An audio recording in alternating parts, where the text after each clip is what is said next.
Welcome to the Congregation of Yahweh. We're here on Yahweh's Sabbath Day. Greetings to those on the internet. We hope that you're blessed by the messages that go out. Today's message is kind of a continuation of the last time I spoke. This is Biblical Marriage, Part 2, and the Obedient Heart. A little recap. Last time we talked about just marriage in general throughout the Bible, through the history of the Bible, different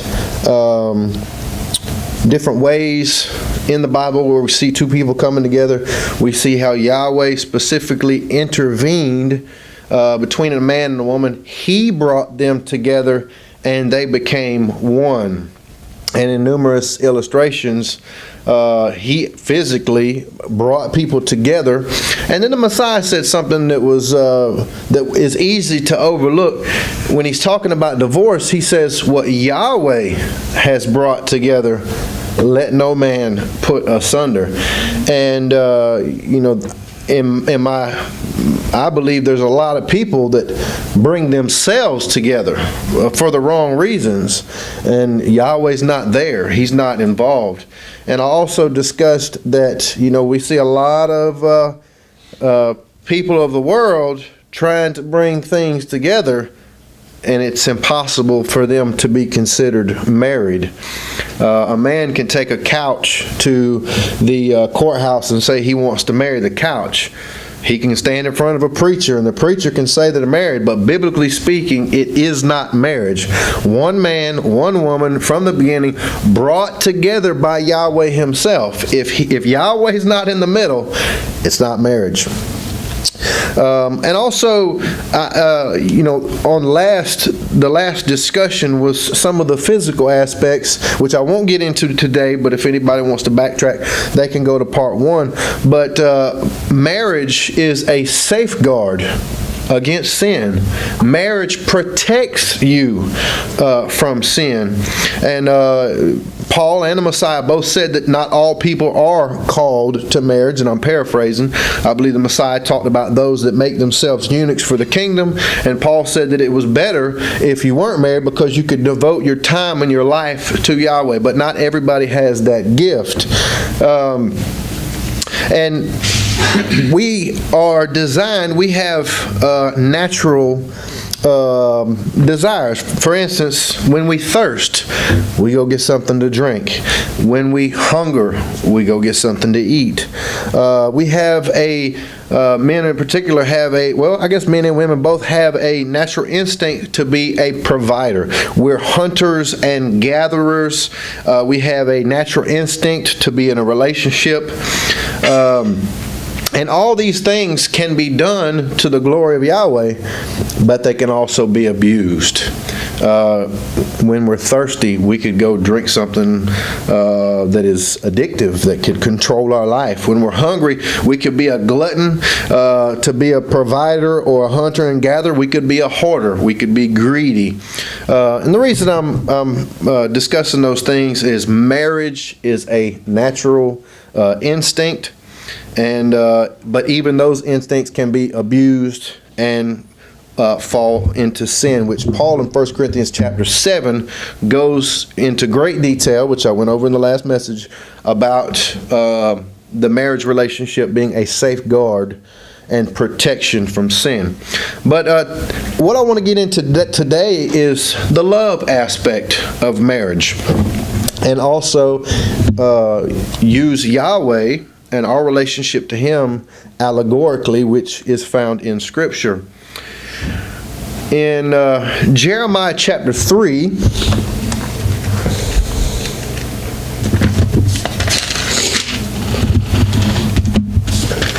Jeremiah chapter 3, I'm going to start in verse 1. They say, if a man put away his wife, and she go from him and become another man's, shall he return unto her again? Shall not that land be greatly polluted? But thou hast played the harlot with many lovers. Yet return again to me, saith Yahweh, Lift up thine eyes unto the high places, and see where thou hast not been lain with. In the ways hast thou sat for them as the Arabian in the wilderness, and thou hast polluted the land with thy whoredoms and with thy wickedness. Therefore the showers have been withholden, and there hath been no latter rain. And thou hast a whore's forehead, thou refused to be ashamed. Wilt thou not from this time cry unto me, My Father, thou art the guide of my youth? Will he reserve his anger forever? Will he keep it to the end? Behold, thou hast spoken and done evil things as thou could. Yahweh said also unto me, In the days of Josiah the king, Hast thou seen that which backsliding Israel hath done? She is gone up upon every high mountain and under every green tree, and there hath played the harlot. And I said, after she had done all these things, Turn unto me, but she returned not. And her treacherous sister Judah saw it. And I saw when for all the causes whereby backsliding Israel committed adultery, I had put her away and given her a bill of divorce. Yet her treacherous sister Judah feared not, but went and played the harlot also. And it came to pass through the likeness of her whoredom that she defiled the land and committed adultery with stones and with stocks. And yet for all this her treacherous sister Judah hath not turned unto me with her whole heart, but feignedly, saith Yahweh. And Yahweh said unto me, The backsliding Israel hath justified herself more than treacherous Judah. Go and proclaim these words towards the north, and say, Return, thou backsliding Israel, saith Yahweh, and I will not cause my anger to fall upon you, for I am merciful, saith Yahweh, and I will not keep anger forever. Only acknowledge thine iniquity, that thou hast transgressed against Yahweh thy Elohim, and hath scattered thy ways to the strangers under every green tree, and you have not obeyed my voice, saith Yahweh. Turn, O backsliding children, saith Yahweh, for I am married unto you. And I will take you one of a city and two of a family, and I will bring you to Zion. And I will give you pastors according to mine heart, which shall feed you with knowledge and understanding. And it shall come to pass, when you be multiplied and increased in the land in those days, saith Yahweh, they shall say no more the ark of the covenant of Yahweh, neither shall it come to mind, neither shall they remember it, neither shall they visit it, neither shall that be done any more. At that time they shall call Jerusalem the throne of Yahweh, and all nations shall be gathered unto it, to the name of Yahweh, to Jerusalem. Neither shall they walk any more after the imagination of their evil heart. In those days the house of Judah shall walk with the house of Israel, and they shall come together out of the land of the north to the land that I have given for an inheritance. But I said, How shall I put thee among the children, and give thee a pleasant land, a goodly inheritance of the hosts of nations? And I said, Thou shalt call me my father, and shalt not turn away from me. Surely, and that brings to mind that Paul said, whereby we cry, Abba, Father. Surely as a wife treacherously departs from her husband, so have you dealt treacherously with me, O house of Israel, saith Yahweh. A voice was heard upon the high places, weeping and supplications of the children of Israel, for they have perverted their way, and they have forgotten Yahweh their Elohim. Return, ye backsliding children, and I will heal your backsliding. Behold, we come unto thee, for thou art Yahweh our Elohim. Truly in vain is salvation hoped for in the hills, and from the multitude of mountains. Truly in Yahweh our Elohim is the salvation of Israel. For shame hath devoured the labor of our fathers from our youth, their flocks and their herds, their sons and their daughters. We lie down in our shame, and our confusion covers us, for we have sinned against Yahweh our Elohim, we and our fathers, from our youth, even unto this day, and have not obeyed the voice of Yahweh our Elohim. So here, Yahweh uses Israel as an illustration of a backsliding wife that has committed herself to adultery and whoredom, and he's crying unto his wife that his mercy endures forever, that he loves her. Please come back. Also in Jeremiah 31, it talks about a new covenant with Israel and Judah.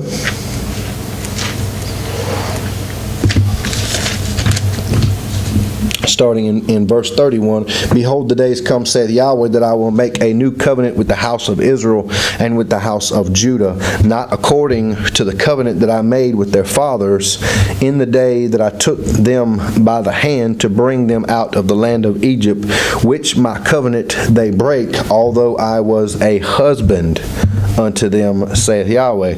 So here he claims that he was their husband, but this shall be the covenant that I will make with the house of Israel after those days, saith Yahweh. I will put my law in their inward parts and write it in their hearts, and will be their Elohim, and they shall be my people. Here we see two agreements. One was the agreement made when they came out of Egypt. He said, if you obey me, I will be your Elohim. And also a little later on, he pronounced blessings and cursings on that covenant. But here it says this new covenant, he's going to put his instructions, his Torah, in their inward parts and write it in their hearts. And they shall teach no more every man his neighbor and every man his brother, saying, Know Yahweh, for they shall all know me, from the least of them unto the greatest of them, saith Yahweh. For I will forgive their iniquity, and I will remember their sin no more. In Hosea chapter 2, it also is an illustration of marriage between Yahweh and his people. Hosea chapter 2, starting in verse 1. Say ye unto your brethren, me, and to your sisters, Rumah. Plead with your mother, plead, for she is not my wife, neither am I her husband. Let her therefore put away her whoredoms out of her sight, and her idolatries from between her breasts, lest I strip her naked, and set her as in the day that she was born, and make her as a wilderness, and set her like a dry land, and slay her with thirst. And I will not have mercy upon her children, for they be the children of whoredoms, for their mother hath played the harlot, that she conceived them hath done shamefully, for she said, I will go after my lovers that give me my bread and my water, my wool and my flax, mine oil and my drink. Therefore, behold, I will hedge up thy way with thorns, and make a wall, and she shall not find her paths. And she shall follow after her lovers, but she shall not overtake them. And she shall seek them, but shall not find them. Then shall she say, I will go and return to my first husband, for then was I better with me than now. For she did not know that I gave her corn and wine and oil, and multiplied her silver and gold, which they prepared for Baal. Therefore will I return and take away my corn in the time thereof, and my wine in the season thereof, and will recover my wool and my flax, given to cover her nakedness. And now will I discover her lewdness in the sight of her lovers, and none shall deliver her out of my hand. And I will cause all her mirth to cease, her feast days, her new moons, and her Sabbaths, and all her solemn feasts. And I will destroy her vines and her fig trees, whereof she hath said, These are my rewards that my lovers hath given me, and I will make them a forest, and the beasts of the field shall eat them. And I will visit upon her the days of Baalim, wherein she burned incense to them. And she decked herself with earrings and her jewels, and she went after her lovers and forgot me, saith Yahweh. Therefore, behold, I will allure her, and bring her into the wilderness, and speak comfortably unto her. And I will give her her vineyards from thence, and the valley of Achor for a door of hope. And she shall sing there as in the days of her youth, and as in the days when she came up out of the land of Egypt. And it shall be at that day, saith Yahweh, that thou shalt call me Ishi, and shalt call me no more Baali. Means husband. For I will take away the names of Baalim out of her mouth, and they shall no more be remembered by their name. And some attribute this to some of the names that people are calling on him today, and they will call him, husband by his name.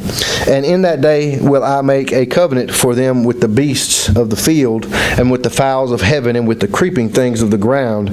And I will break the bow and the sword and the battle out of the earth, and will make them to lie down safely.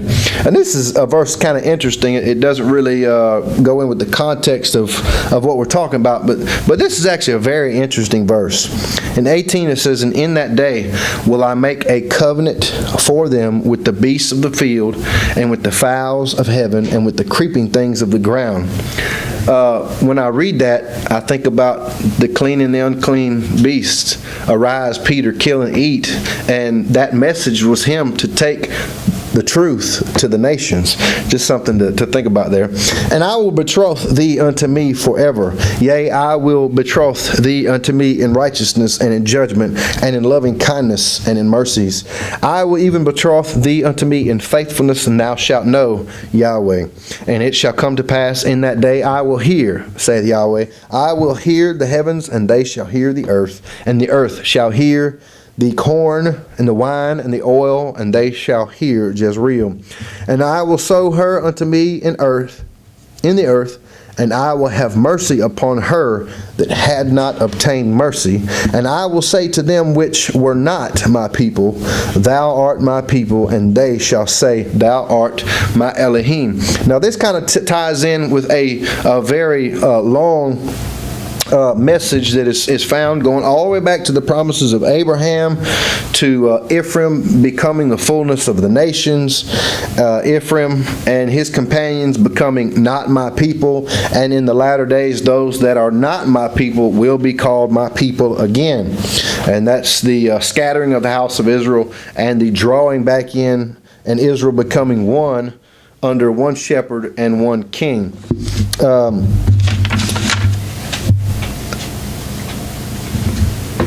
I want to pick up in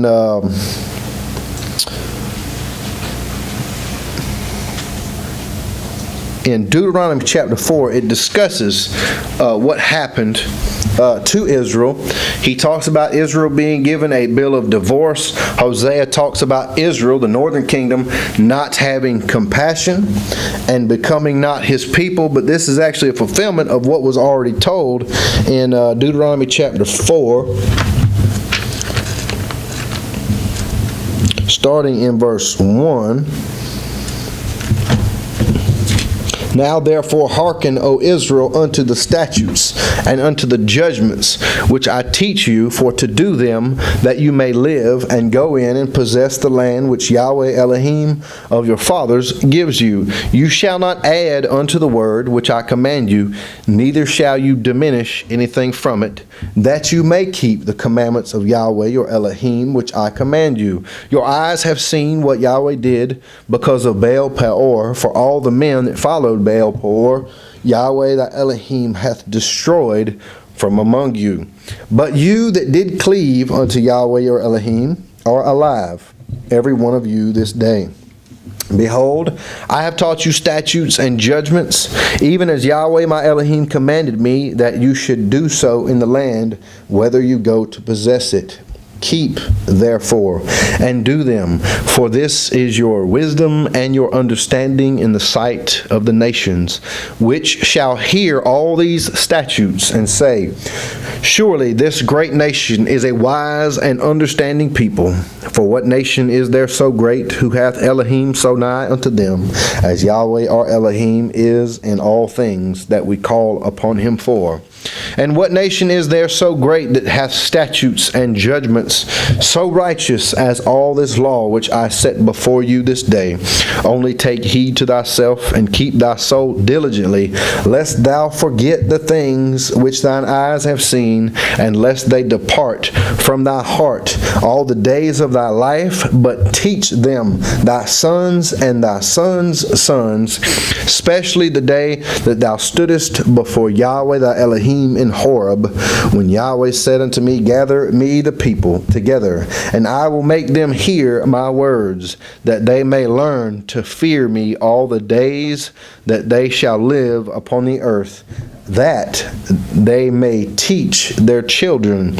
And he came near and stood under the mountain, and the mountain burned with fire unto the midst of heaven, with darkness, clouds, and thick darkness.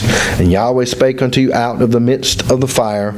You heard the voice of the words, but saw no similitude, only you heard a voice. And he declared unto you his covenant, which he commanded you to perform, even 10 commandments, and he wrote them upon 2 tables of stone.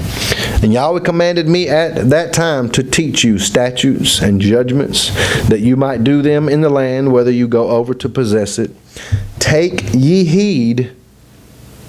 ye therefore good heed unto yourselves, for you saw no manner of similitude on the day that Yahweh spake unto you in Horeb out of the midst of the fire, lest you corrupt yourselves and make you a graven image, the similitude of any figure, the likeness of male or female, the likeness of any beast that is on the earth, the likeness of any winged fowl that flieth in the air, the likeness of anything that creepeth on the ground, the likeness of any fish that is in the waters beneath the earth.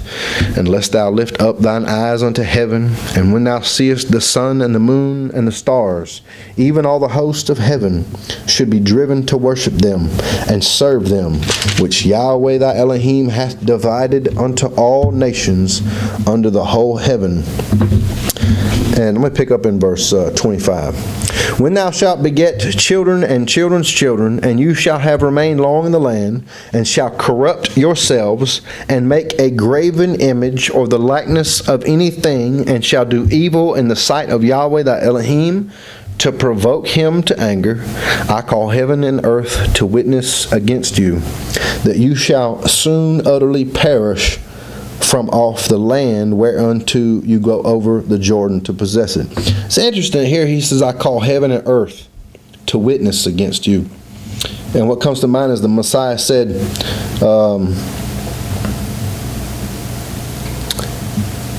he said something about heaven and earth, and it was in my mind. I did not come to destroy the law and the prophets. I did not come to destroy, but to fulfill. Not one jot or tittle shall pass from the law till all. It's in Luke.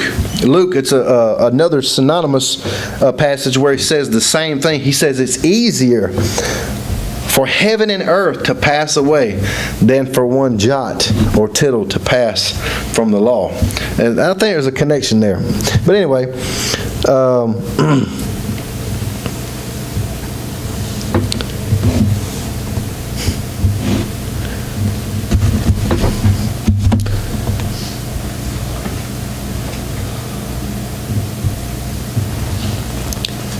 okay, back in 26. Sorry, I lost my place for a second there. I call heaven and earth to witness against you this day, that you shall soon utterly perish from off the land whereunto you go over Jordan to possess it.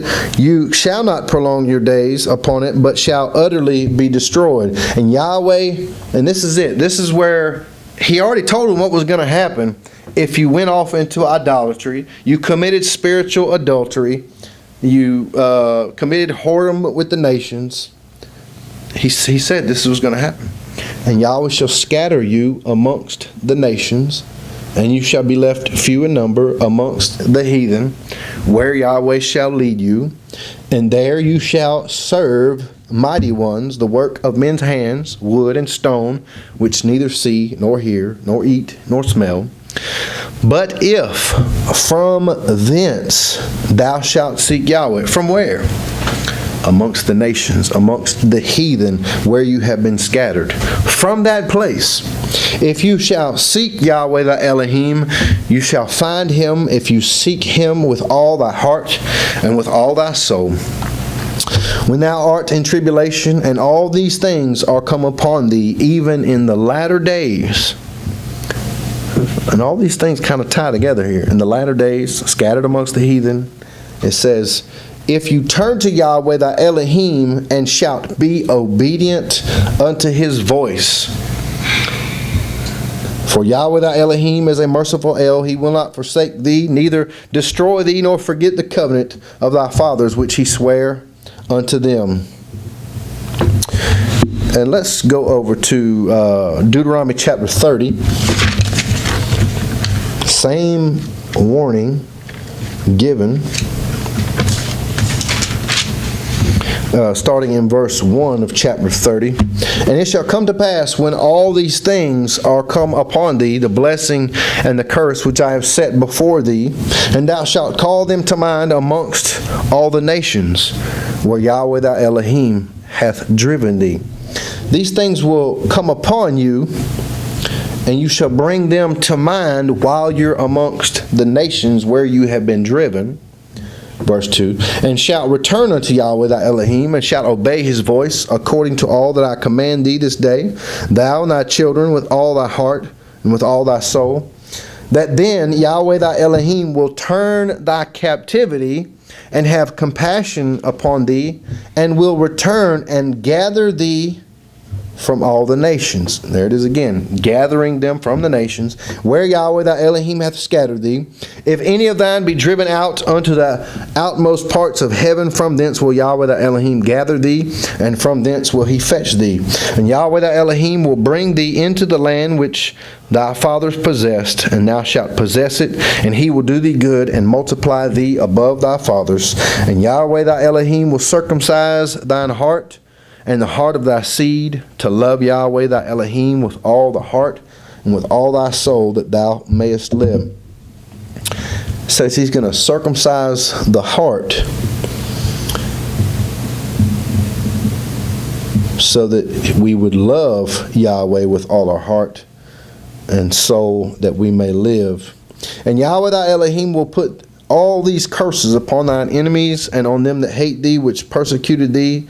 And thou shalt return and obey the voice of Yahweh, and do all his commandments which I command thee this day. Let me pick up in verse 15.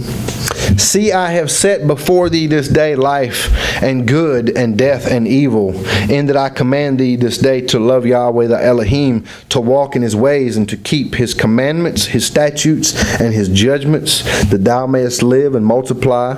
And Yahweh thy Elohim shall bless thee in the land, whether thou goest to possess it.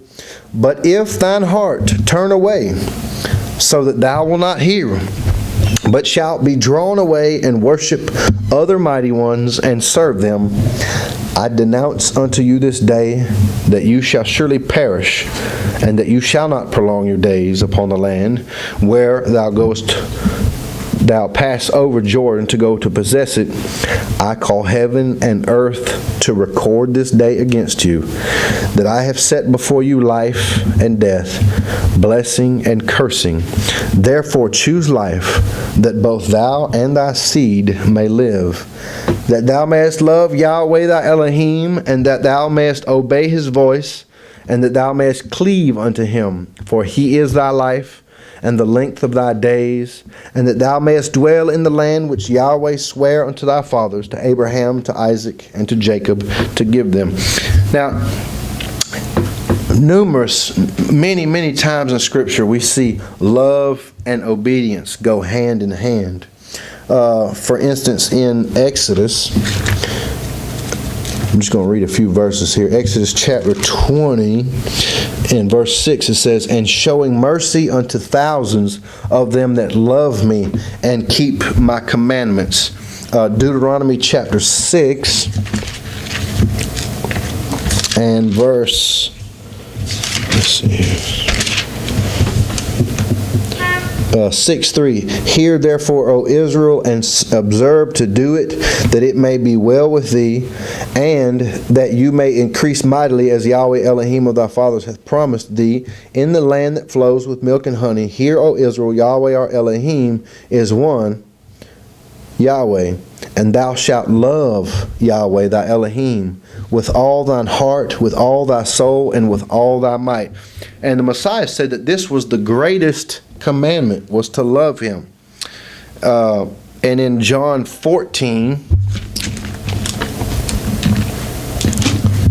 John 14:15 says, "If you love me, keep my commandments." And this is where the message is kind of coming together about the love between Yahweh and His people.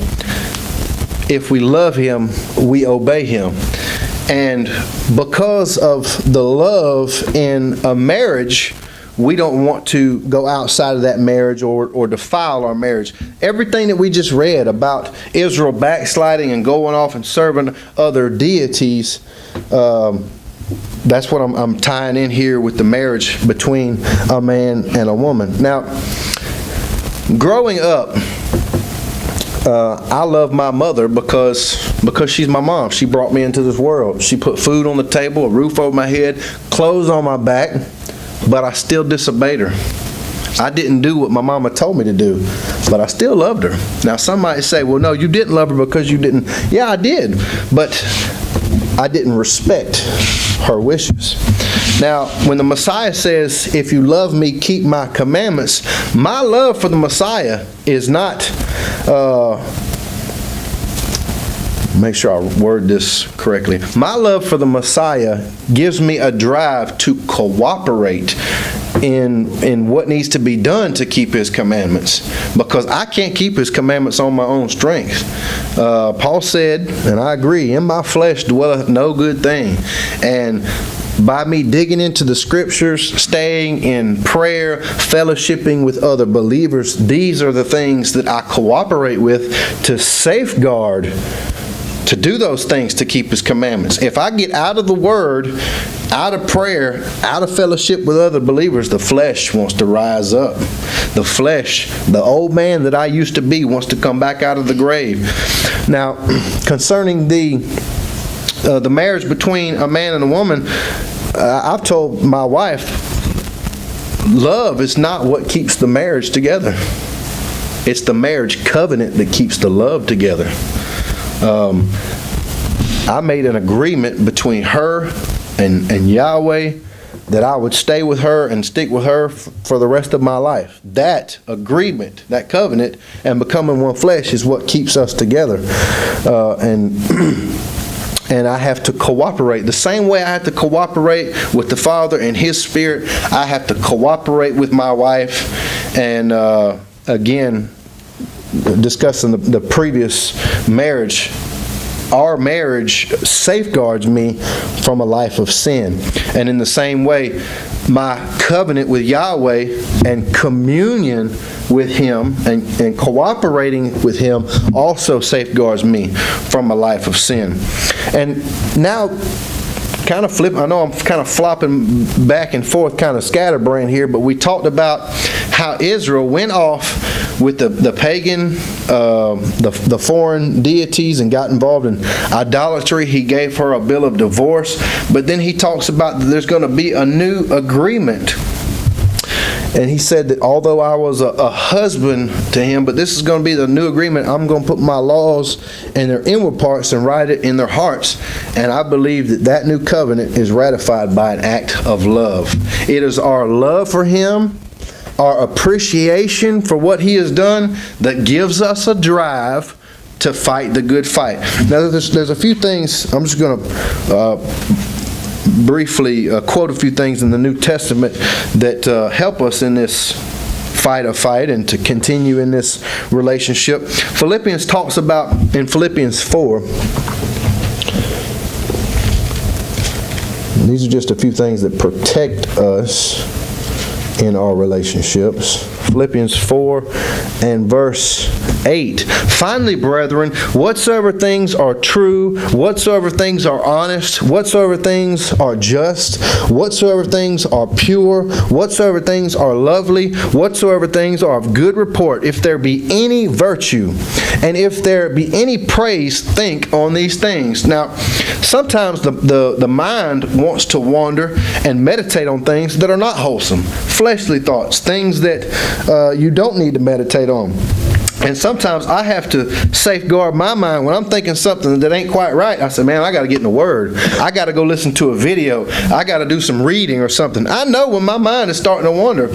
And, you ever had a song stuck in your head? You hear a song on the radio, and that song is in your head all day long because you fed your brain with it. If you feed your brain with the Word, with wholesome conversation, and do what he's saying right here in Philippians, it will safeguard your mind to think about positive things. Also, in Corinthians 15:33, it says, evil communications corrupts good manners. If you get around bad people that have bad morals, it's going to rub off on you. And also, and I'm kind of tying all this in together, to protect yourself in the marriage and with your wife and with Yahweh, you need to stay away from unwholesome atmospheres that will rub off on you. Paul talks about fleeing fornication, fleeing idolatry. Get away from those things. And I tell the guys in my class, somebody's going to rub off on somebody. Either you are going to rub off on somebody else with the Word. The Word needs to be coming out of you. Your life needs to be saturated with it, and it always needs to be coming out of you by your actions, by the way you talk. People should know what type of person you are. But if you keep that to yourself and you get around worldly people and that's not coming out of you, you're going to absorb what's coming into them. And what's going to safeguard you, I was telling the guys this morning, as a matter of fact, if you're sitting at a bus stop, you're reading the Bible and praying, a drug dealer or a prostitute is probably not going to approach you and try to persuade you to do the wrong thing. If they do, I said, lay hands on them and pray for them and see how long they stick around. It's the Word coming out of our lives that protect us from a life of sin and disobedience. In Corinthians 10, I believe, Paul talks about taking your thoughts captive to the obedience of the Messiah. Make your mind obey you. When your mind starts to disobey, tell your mind to think about something lovely, something pure, something wholesome. Stop those thoughts because they'll continue and they can fester and get worse. So protect your mind and your thoughts. I couldn't remember where the verse was, but Paul talked about gird up the loins of your mind. Protect your mind. Fight the good fight of faith. Praying always. That's numerous places in Scriptures. Always pray. Always in thanksgiving. Study to show yourself approved. Staying in studying. And if you continue in my word, then you'll be my disciples. You'll know the truth. The truth will make you free. And if we continue on, he'll see you continue on with the context. It is staying in the word that sets you free from a life of sin. And this was, I'm going to close out here. I thought this was kind of interesting. In Deuteronomy 24,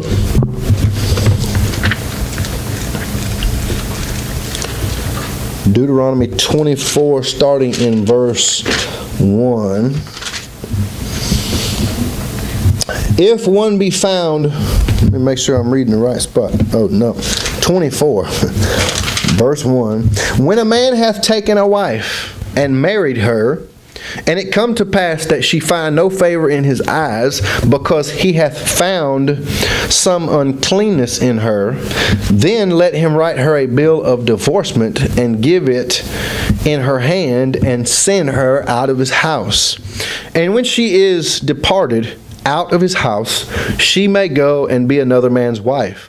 And if the latter husband hate her, and write her a bill of divorcement, and give it in her hand, and sends her out of his house, or if the latter husband die, which took her to be his wife, her former husband, which sent her away, may not take her again to be his wife after that she is defiled, for that is an abomination before Yahweh, and thou shalt not cause the land to sin, which Yahweh thy Elohim gives thee for an inheritance. Now, we read numerous scriptures earlier about the harlotry, the adultery of Israel, and Yahweh says that he gave her a bill of divorcement. And some people think that, that's no big deal, it's just an allegory, but some wonder, well, if he gave her a bill of divorcement, Why would he take her back? That's against his own law. If Yahweh divorced Israel, why would he take her back? And I think Romans chapter 7 explains that. And I'm going to close out here, I promise. Romans chapter 7, starting in verse 1. Know you not, brethren, for I speak to them that know the law. That's the context of who he's talking to. Everything he's about to say is people who are educated in Torah. So I'm speaking to you who are educated in Torah, how that the law has dominion over a man as long as he lives. For the woman which hath an husband is bound by the law to her husband so long as he lives.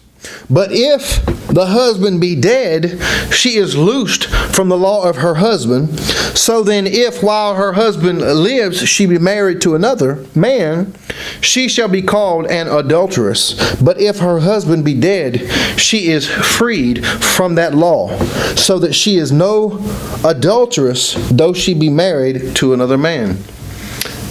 Here it is. Wherefore, my brethren, you also are become dead to the law by the body of Messiah, that you should be married to another, even to him who is raised from the dead, that we should bring forth fruit unto Elohim. We die. And all of Romans chapter 6 talks about the death of the old man and resurrection of the new. Hallelujah.